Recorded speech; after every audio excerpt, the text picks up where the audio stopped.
Alright everyone, it's time for the Occult video number 380, Ra Rasputin. Yes, we will be talking about this because I was actually asked some time ago by a subscriber, I think it was in a super chat too, so thank you for that, about my thoughts on Rasputin, or Rasputin. It's the phonetics of it can go either way, it seems. I'm seeing both of those pronunciations commonly. I'll just say Rasputin because, you know, there's a famous song and shit. I was actually asked about this, the occult tie-in, the history behind him, etc. I will point this out first and foremost, and it's something that we see throughout time, especially in places like Russia, with regards to the character of people and how they're talked about after they die, or even when they're alive. Now, we look at the modern world, for example. A lot of the normies of society think that there are an army of evil fascists out there, many of whom don't really have any fascist leanings. They believe that individuals have said or believed things that they haven't said or believed, and even when it is pointed out that this is false, even when you have a recording, even if you have photographic proof of things being different from how they perceive them as being, the lie is already locked in their mind and they're incapable of getting past it. This is the nature of preemptive propaganda that's especially important within politics right now. There are people who believe things politically that are clearly and objectively untrue, sometimes to the point where they're even fact-checked by their same experts that they believe in, and they still will not let go of the lie. And this applies to Rasputin, in my opinion.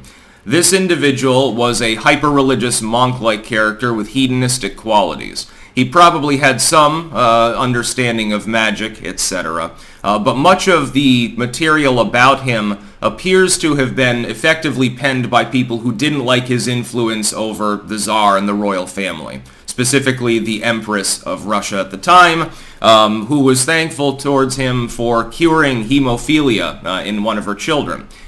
But that's rather an odd story in and of itself. You see, as someone who is not trained in standardized medicine, Rasputin did something that people at the time generally didn't do with hemophilia. Normally, aspirin was administered to them. Aspirin happens to thin the blood, making the problem potentially far worse. He didn't believe in giving out pills to people, and so he said, no, don't take the aspirin, just get a good night's sleep, you'll be fine.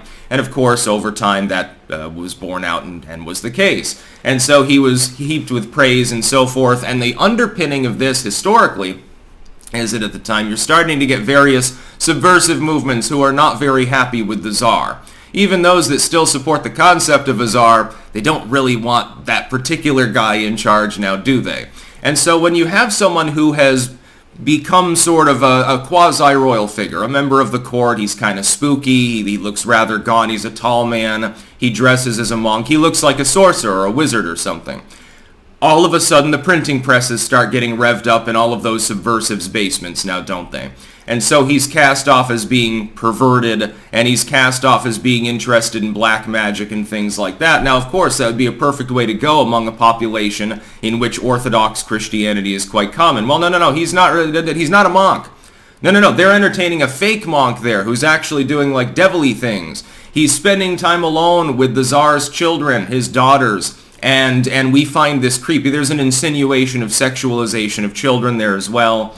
There appears, based on the reports of the nannies there, to be no indication whatsoever. It's just the kids fucking thought he was hilarious for some reason. When looking at him, you'd think he was a very grave and stern man. Not one with particularly developed sense of humor, but apparently he liked tea time as well. So, you know, he was tolerated at the tea party.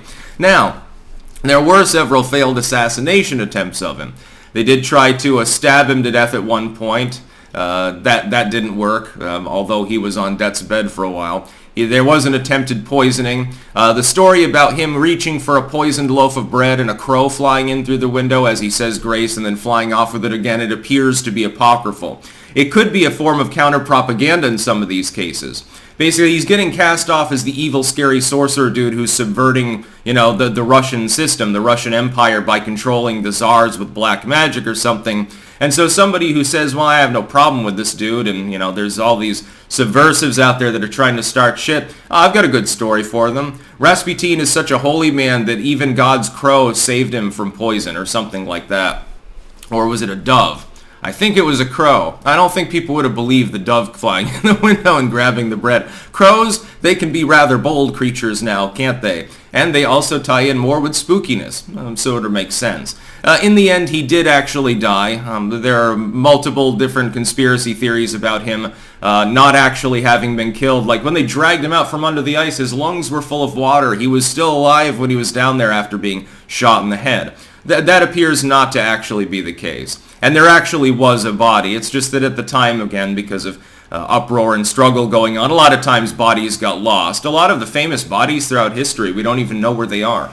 Could be they're already in a museum or a specimen in someone's private collection. They don't even know that it's some far-flung Slavic king or something like that. In the end, he did die, was not immortal, nor did he ever really confirm during the time of his life many details about himself. So, I mean, he could have been dabbling with alchemy.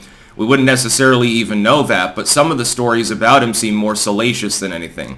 It appears to be effectively a giant propaganda campaign to tar his character, specifically not to attack him, but to use him as a method of attack against the Tsar and his family, which was, in the end, fairly successful. Of course, then the Reds storming through the palace, and the rest is history, and then you have to deal with the fucking Soviet Union, which was far more gaunt and humorless than Rasputin, even on one of his bad hair days. So yeah, interesting man. Definitely looks the part. Sort of takes up a Madame Blavatsky style role. Of course, she sort of looked the part of the seeress of the Victorian era witchy chick who had traveled with the Brotherhood of Light over in Tibet or in Nepal or something like that. Even though a lot of the stuff about her is apocryphal, it still sticks in people's heads now, doesn't it?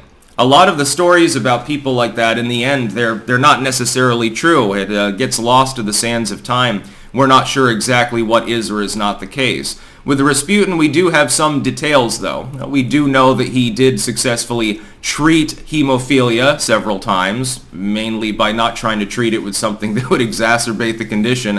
Whoops, yeah, medicine is always right. You should believe the experts. Next time you meet a hemophiliac, give them a bottom of aspirin pills. That's their advice from 100 years ago. Just trust the medical community, you dumb fucks. Lessons to be learned there, by the way. They did end up killing him, but they did fail several times prior. The various nobles and other groups that didn't like him, again. Mostly it was adjacency. They didn't like the Tsar and the royal system. Rasputin just happened to be in really chummy with them, had less security around him. Of course, he frequented the nightclubs and shit, and he was a womanizer. We just don't have any evidence that he ever perved on the Tsar's kids or anything like that, and that appears to have been discredited by literal witness testimony, by the way. That's about all. Peace out.